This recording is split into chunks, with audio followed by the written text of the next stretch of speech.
This podcast is brought to you by Carvana. Carvana makes car selling fast and easy from start to finish. Enter your license plate or VIN and get a real offer in seconds, down to the penny. If you accept, Carvana will come pick up your car from your driveway.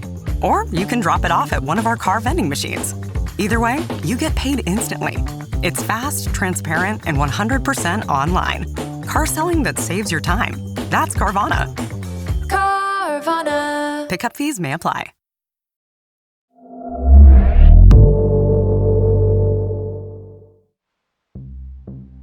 Welcome to Undertow, Realm's podcast of the weird and the wicked. I'm your host and producer, Fred Greenhalgh, greeting you as we enter the third episode of our new season, Familiar Haunts. Today's story is the second and final part of The Woman in Violet by Chris Bernier. Last week, we met Molly Malone, a woman who moved to the island of Vinalhaven, Maine to escape a dark secret from her past. But now it seems her past is catching up with her, as well as a mysterious figure in the thick fog that envelops the island. Someone named Simon, who knows what Molly did, is on the island, but Molly has a gun and no wish to have her past ruin her future. Justice and vengeance are served cold in The Woman in Violet, Part 2. I shout down the stairwell to Santa and let her know that I'm not feeling well. She says she'll close up when her shift is done. I thank her. I perch in my widow's watch and survey the town below. It's clear as a baby's cry outside. I scan and wait. A couple in their 20s move down the row of stores along Main Street with cups of coffee. They look very much in love. I was 22 when I met Simon Reams. Old enough to know that I was making a mistake, but too young to stop myself from making it. We were together for 7 years before he had the idea to rob a bank.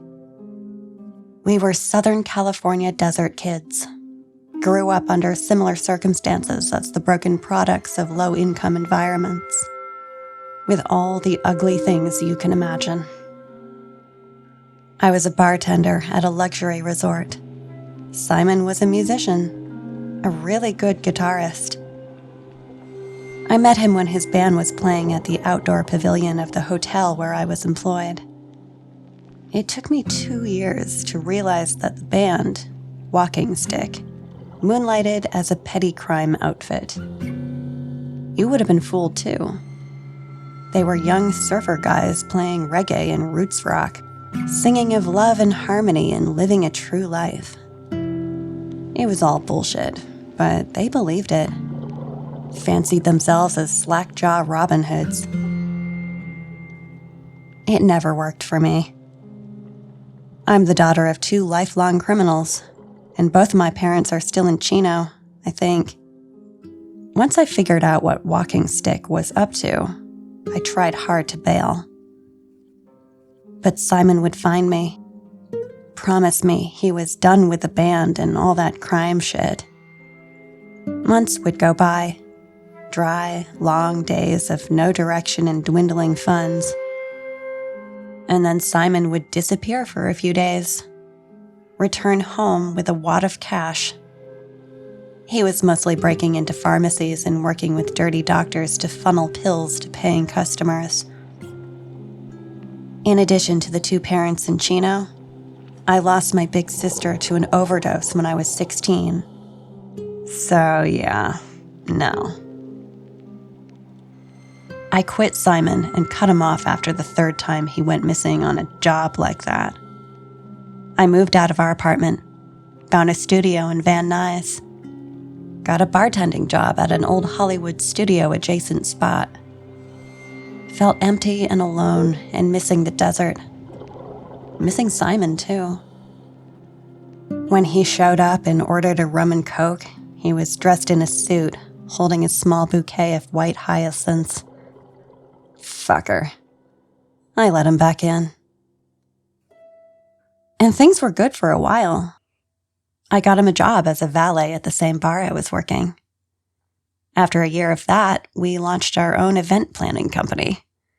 We built it up into something that felt real and lasting. Made good money. So we bit off some more. got nice cars, rented a house in Toluca Lake. We were running close to the edge financially, but making it work, paying the bills, living the high LA life, even if we were just squeaking by. Then, the pandemic hit. No more events. Our business went away. We turned our fancy cars back into the dealership. We had 2 months of rent left. And then we were done. We assumed it meant we'd go back to the desert. Easy come, easy go. Without me knowing, Simon had been talking to his old bandmates again. 5 years removed from the life, but the taste never left his mouth. They tipped him off on a job, simple and discreet, that involved one of those dirty doctors he'd been wound up with. Second Tuesday of every month, the doctor sends his assistant to deposit a fat bag of cash in the Joshua Tree Savings Bank. So you wait for the assistant to park, you follow him into the bank, you press a gun to his back with sunglasses and a COVID mask on, you take the envelope of money. Presto whammo, instant casho. We had the idea that we could give half of the money to a women's shelter. That's how we justify the score to ourselves. Now I was buying into the Robin Hood mystique too.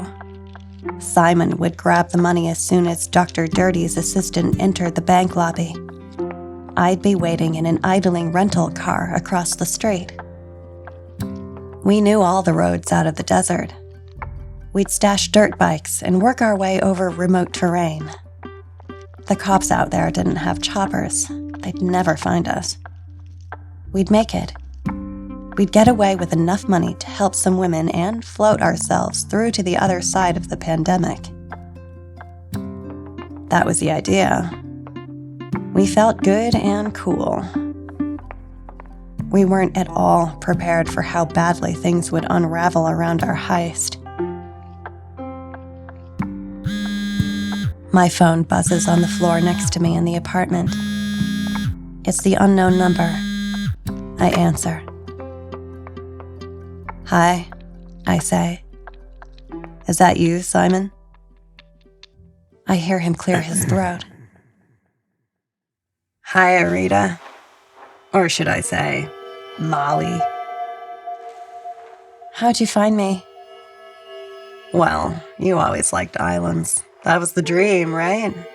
I scoured all the tropical ones I could find before thinking maybe she went north. I knew you wouldn't head overseas because that would leave a trail. We never got those false documents made up." "What do you want?" "Our story isn't over. Not for me, at least. You took all the money and, well, aren't you curious to know what happened to me?" "No." He laughed. It wasn't his normal laugh. It was sad and broken and a bit angry.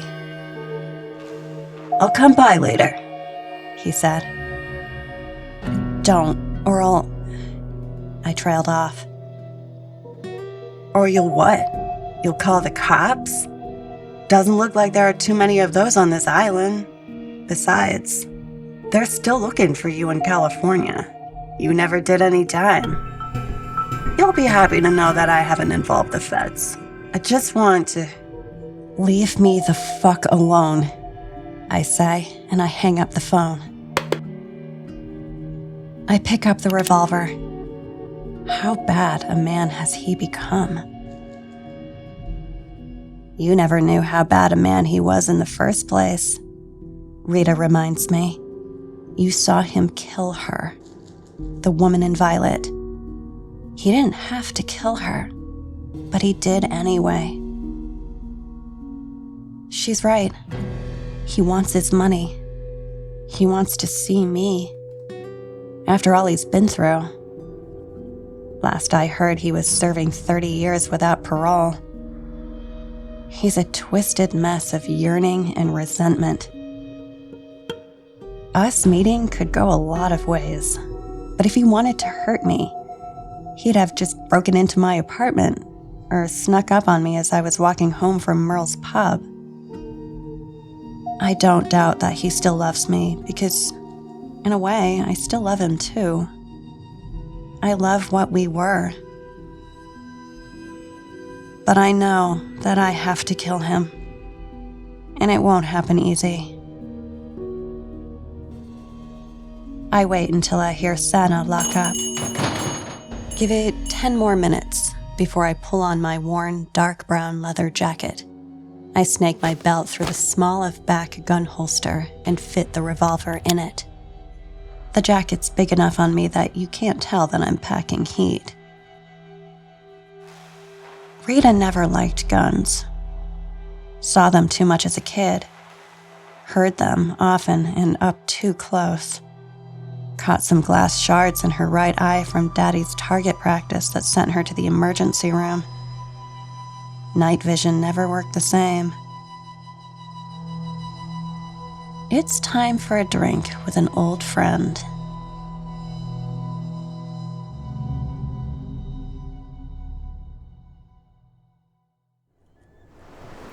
I walk at a comfortable pace down Main Street as the sun sets. The foghorns are sounding once more. By the time I make it to Merle's pub, I notice a low mist rolling in. Merle's is crowded, but I spot Simon right away. He's sitting alone in the quieter far end of the bar, just beyond the pool table. He smiles to me as I approach, and before I get to him, I can already tell that he's broken. Not half the man he once was, and what's left is a mean husk. He's pale and gaunt and fidgety. His hair is buzzed short. No more golden surfer locks. He's smiling so hard I think he's about to cry. The pain resonates out from his every pore. I sit. I like this spot. Pretty good life you have here, Rita. It suits me. Does it? He smiles and shakes his head. He's working hard to control his temper. And then he looks at me with his green eyes, and I can see free Simon buried way down deep beneath the tragedy and loss. I never expected to see you again, I say. I guess that's the difference between you and me, because all I've thought about was getting to see you again. I can tell right there that he didn't come for the money. He's wearing his heartbreak like a coat of armor, which probably makes him more dangerous. So I won't even mention the money. I'll wait for him to bring it up. She's been following me, you know, he says. Who? Simon looks around, leans forward, and whispers. The woman in violet. I sit and stare at him. He's watching me to see if I give him any response. I do my best to keep an even expression. And then I realize that not saying anything might be a tell. Who? I ask. Simon sits back, gives me that broken smile again. This time, I notice that he's missing both of his incisors. You know, he says.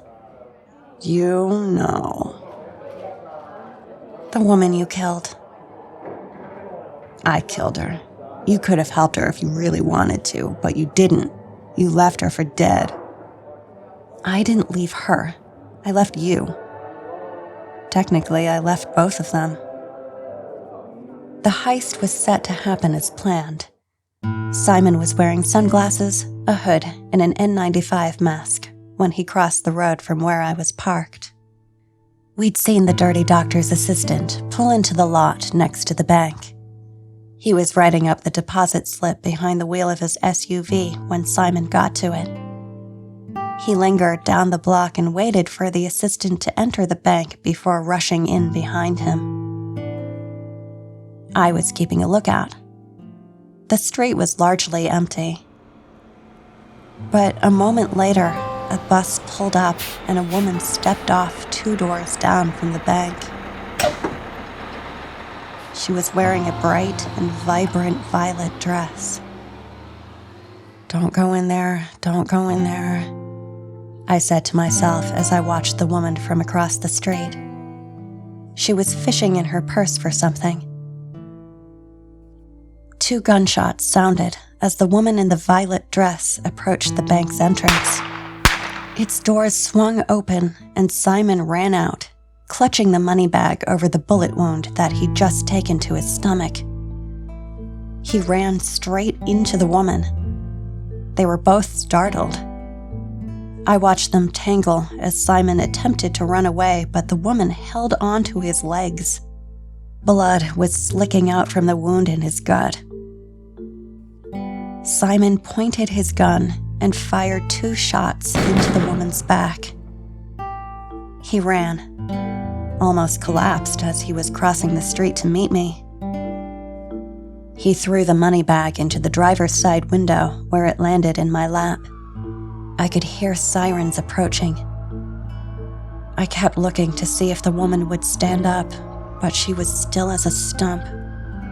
Just a crumpled mound on the sidewalk. I got angry, panicked, locked the doors, and drove away before Simon made it into the car with me. Left him and didn't look back. That was the last time I'd seen him until now. "Her name was Brenna Englesby," he said. "I don't know much about her. Heard her name at my trial. She was 52 and living with her elderly mother. She used to be a school teacher, but quit to take care of her mom." "What do you mean you've been seeing her?" "Just that. Her ghost, I think. I see her all the time. When I first got to prison, I noticed her in the distance, through my cell window. She was standing in the fields beyond the fences. I could see her wearing that bright purple dress, and I knew, even at a distance, that it was her. Pretty soon, she was all that I could think about. And then she'd come visit me in my cell at night. She'd sit in the shadowed corner of the room and we would watch each other. I told her I was sorry 1,000,000 times, but that wasn't enough." It's unsettling hearing Simon talk like this. He's unwell and maybe strung out. I can tell that he believes what he's saying, but he's coming off like a rambling madman.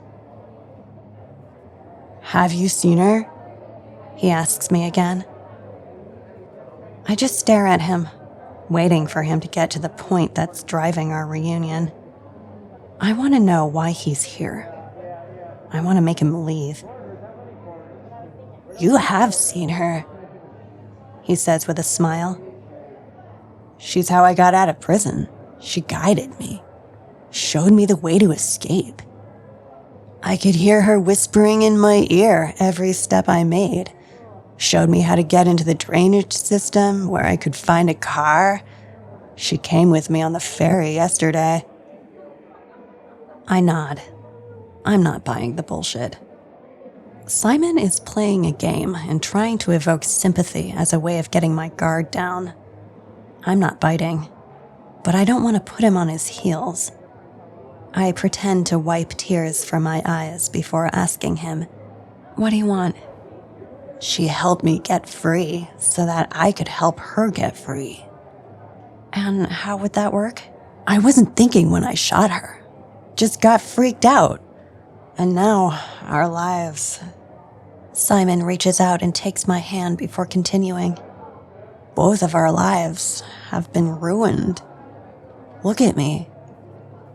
Look at you, living on this cold, sad island, selling trinkets to tourists. This isn't the life that either of us deserved. She brought me here so that we can recapture what we lost. Our heartbreak has left her spirit unsettled. She won't rest until we fix this."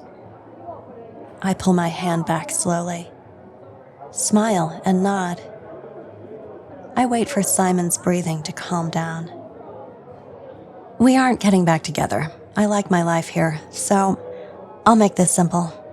Meet me in 2 hours. There's a defunct lighthouse on the far eastern point of the island. Go wait in the parking lot there. I'll bring you your half of the money, and then you'll leave. It's not going to work that way, he says.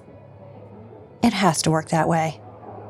I stand up and realize that a few of my lobsterman friends have been tracking our conversation from across the bar, keeping a cool distance but still signaling to me with their eyes. I guess I'll see you in 2 hours then, Simon says. I head out. Hi there, Fred here. As the weather cools, I am swapping in the pieces to keep me cozy. Clothing that is warm, durable, and built to last. And Quince delivers every time, with wardrobe staples that'll carry you through the season. Some of my favorites are their 100% Mongolian cashmere sweaters, starting at just $60, as well as classic fit denim and real leather and wool outerwear that looks sharp and holds up. In particular, I have my eye on one of their Mongolian cashmere blazers, which looks unbelievably elegant and timeless. For an environmentalist like me, I also appreciate that they partner directly with ethical factories who use technologies like solar power to reduce their footprint. Also excited that they offer more than clothing. Think kitchen and bath, bedding, and travel accessories, all with the same combination of quality and affordability. Layer up this fall with pieces that feel as good as they look. Go to quince.com/undertow for free shipping on your order and 365-day returns. Now available in Canada, too. That's QUINCE.com/undertow, free shipping and 365-day returns, quince.com/undertow. If you've shopped online, it's extremely likely that you've bought from a business powered by Shopify. You know that purple Shop Pay button you see at checkout? The one that makes the process from, I think I'm ready to buy, to, I can't wait till it gets here, so incredibly easy? That's Shopify. And there's a reason so many businesses sell with it, because Shopify makes it easy to start and run your business. Shopify is the commerce platform behind 10% of all e-commerce in the US, from household names like Mattel and Gymshark to brands just getting started. It gives you a leg up from the very beginning, with hundreds of beautiful, ready-to-go templates to express your brand style, so you don't have to spend time coding a website. Shopify allows you to tackle all the important tasks in one place, from inventory to payments to analytics and more. Plus, they have built-in marketing and email tools to help find and keep new customers, so you can easily spread your brand's word. And did I mention that iconic purple Shop Pay button that's used by millions of businesses around the world? It's the reason why Shopify has the best converting checkout on the planet. Your customers already know it, love it, and actually use it. If you want to see less carts being abandoned, it's time for you to head over to Shopify. Sign up for your $1 per month trial and start selling today at shopify.com/realm. Go to shopify.com/realm. Shopify.com/realm.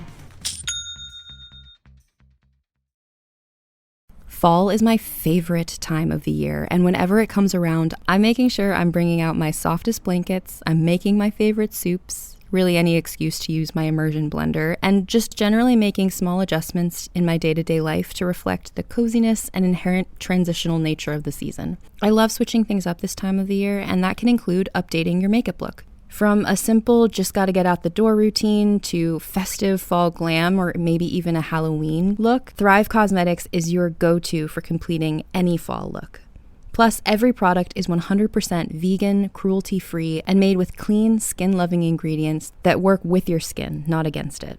My personal favorite product that I absolutely recommend adding to your makeup bag if you haven't already is the Liquid Lash Extensions Mascara. It's the only mascara I wear anymore. I have it in a brown shade, which just feels a little less harsh than a black mascara. And it's a tubing mascara, so it doesn't run or smudge, and it just makes my lashes look so beautiful and long without any clumping. My favorite part, because I got so tired of working hard to get every last bit of makeup off when I was using other mascaras, when it's time to take it off, it just slides right off with warm water.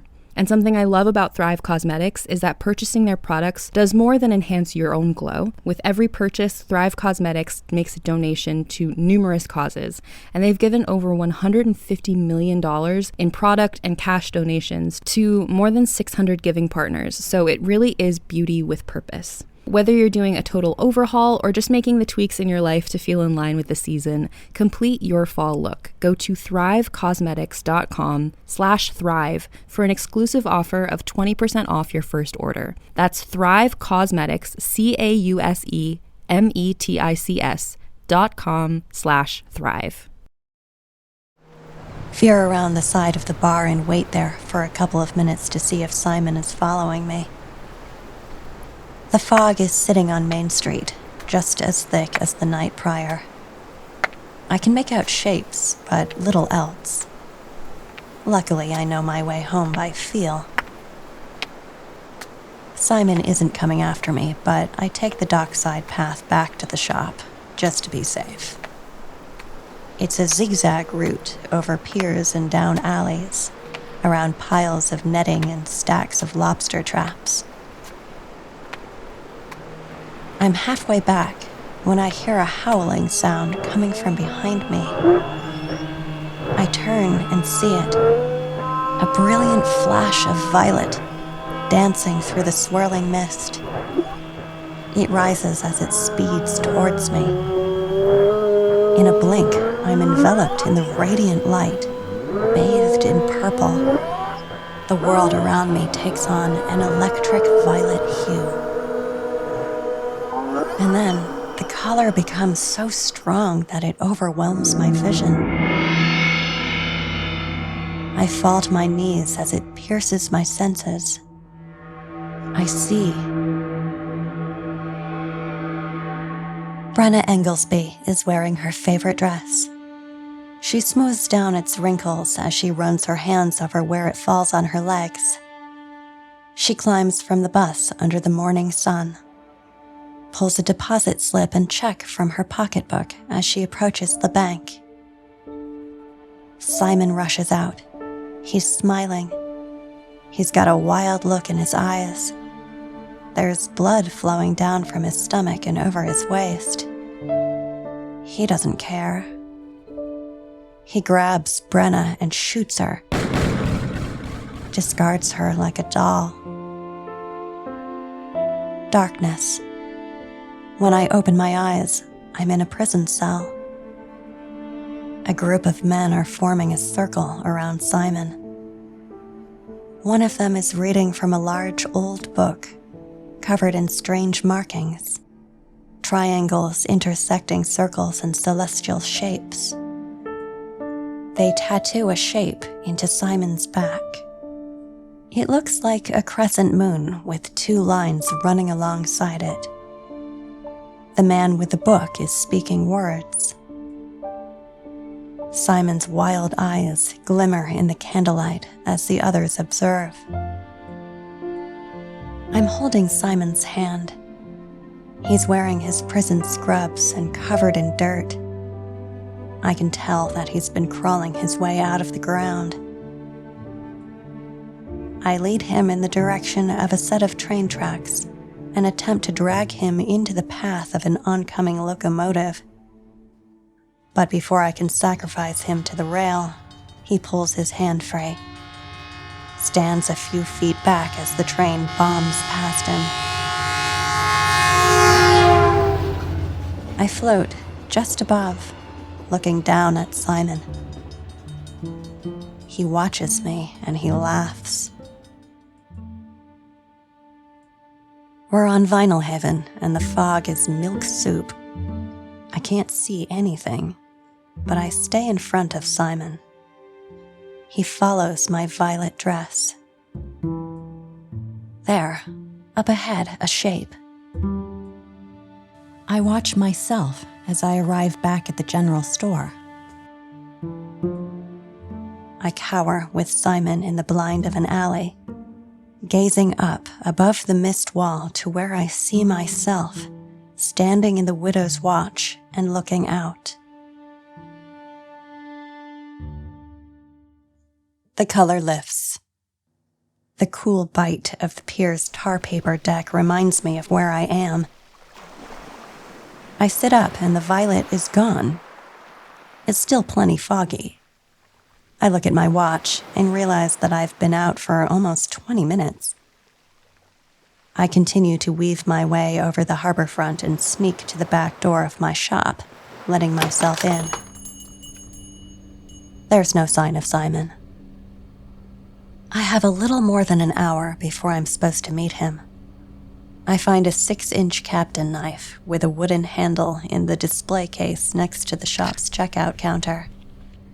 It's locally made and sturdy. I grab a roll of duct tape and race upstairs, rest the knife and roll of tape on my bed. I pull free the dress. It fits perfectly.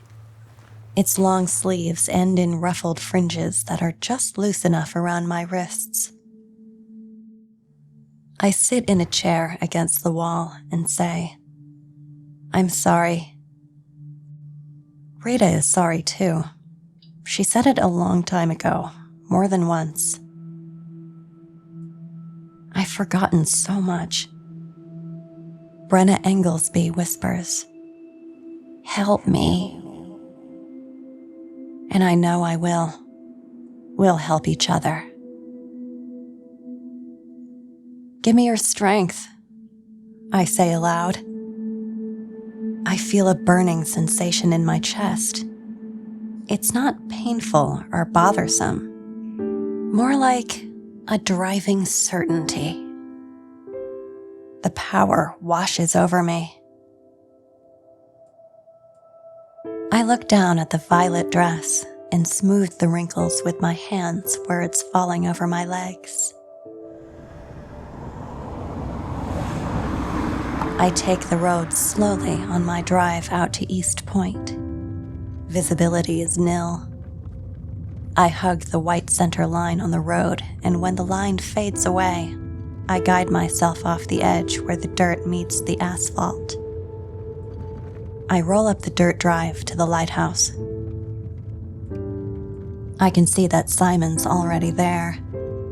He's driving a new black pickup and is waiting inside with the headlights on. I park 20 feet in front of him and get out of my car. Rita would say, "Deceptions are confidence games." Her parents taught her that. And some relationships are one long confidence dance. How much do I believe any part of Simon's story? Brenna didn't haunt him. He conjured her, brought back the woman he murdered to finish the business he needed to finish. He's not here to rekindle or reconnect. "Nice dress," he says as he climbs from the pickup. "Thanks. Thought it only fitting." "Did you bring the money?" "It's in the trunk." I nod over my shoulder at my car. "But I thought you didn't come for the money." Simon smiles. "Have you seen her?" He asks. "Have you seen my ghost? I told her I'd get that money and bring it to her mama. That's the least I could do, for all that she's helped me with. My 2 ladies wouldn't be here right now without either of you. Will the money fix this?" "It's a start," Simon says.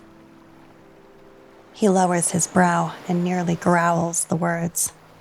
"Now, go ahead and grab it from the trunk." A tower of fog is encircling us. I can hear the waves crashing, not 30 feet away. But I can't see a thing beyond the halo created between the 2 sets of headlights. I back up to my car's trunk. Watch as Simon draws a handgun out from under his jacket. "I don't want to do anything bad," he says. "Not like you did to me. Just move carefully, so I know that I can trust you." I tilt my head and play the heartbreak for him, knowing that it'll buy me a moment. As soon as I pop the trunk, I dart backwards, disappearing into the mist on the near side of the parking lot. "Doesn't have to be like this," Simon shouts. I angle towards the sloped rocks sitting at the base of the lighthouse while Simon's drawing a flashlight out of the pickup. I tuck into a space between massive jetty boulders. I still can't make out the water, even though I hear it booming all around me. The sea spray cascades, drizzling my neck and arms. I watch as Simon walks the mist-shrouded perimeter. The flashlight beam carries like a knife through the night. He's nearly around to where I'm hiding. I take off the dress, gently yank free the captain knife that's duct taped to my forearm. The light shaft swings around, and I can tell that it catches the violet. It's such a vibrant shade. I see you. Don't make me come over there. I hold in place, clutching the knife. Simon trudges closer. He moves with intent, focused on the lovely dress as the ocean crashes nearby. He finds it, mounded up and sitting atop the jetty. He opens his mouth to shout for me, but before he speaks another word, I stab him in his lower back. His body is sinewy, strong, and rigid. He twists in place, and I lose the knife. He comes around with the gun raised. He's about to fire, and there's only so far I can get before he unloads. The mist grabs him, covers his head in a spectral mask, yanks him down to the ground. I collect the knife and straddle him, swinging down with the blade. So many times that I lose track, and all I see is Violet.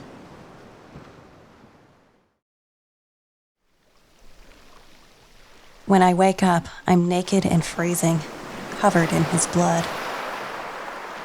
My head is pressed against the opening in Simon's chest. I can see his heart beating. It's almost empty. I stand as the fog takes hold of his body. It drags him over the water, just out from the lighthouse.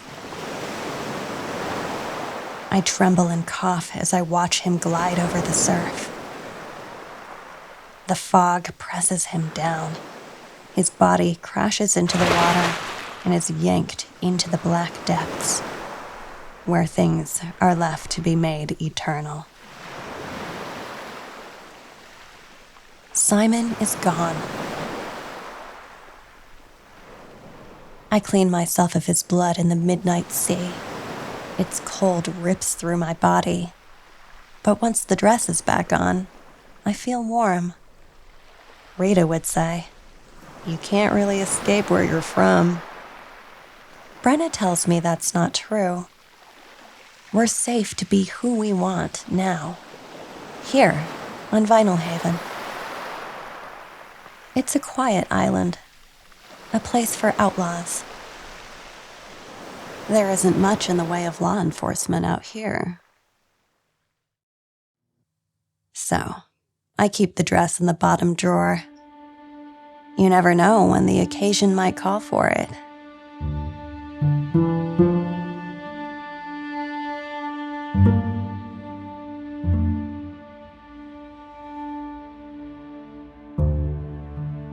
And that was part 2 of The Woman in Violet, a sweet little tale of confronting the past, serving up revenge, and making pacts with strange figures in the mist. Keep your ears here on Undertow. We have more familiar haunts coming down the pike, including stories of witch trials where the tables turn, a drunk man whose house is not what it seems, and a late-night radio DJ who gets the most terrible call-in of all time. The Woman in Violet is a Dagaz media production, written by Chris Bernier, performed by Becky Chase, sound designed by me, Fred Greenhalgh, with music by Blue Dot Sessions. Undertow is a production of Realm, executive produced by Fred Greenhalgh and Molly Barton.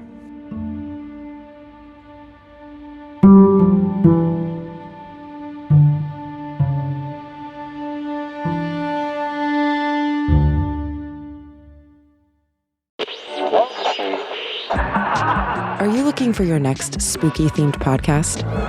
Well, Rattled and Shook is a weekly podcast featuring true horror stories sent in by real people. We have guests, themed episodes, and immersive sound design so you can really feel the hairs on the back of your neck stand up. Oh, and we've got a touch of that nostalgic, old-timey radio show charm. Join us. Rattled and Shook is available now wherever you get your podcasts. There are vampires out there. They walk among you, shoulder to shoulder in the dark. Heading to work, heading home, going to the bar. It's a life just like anyone else's, and I have grown used to it. To the darkness, to the moon, to the taste of blood on my tongue.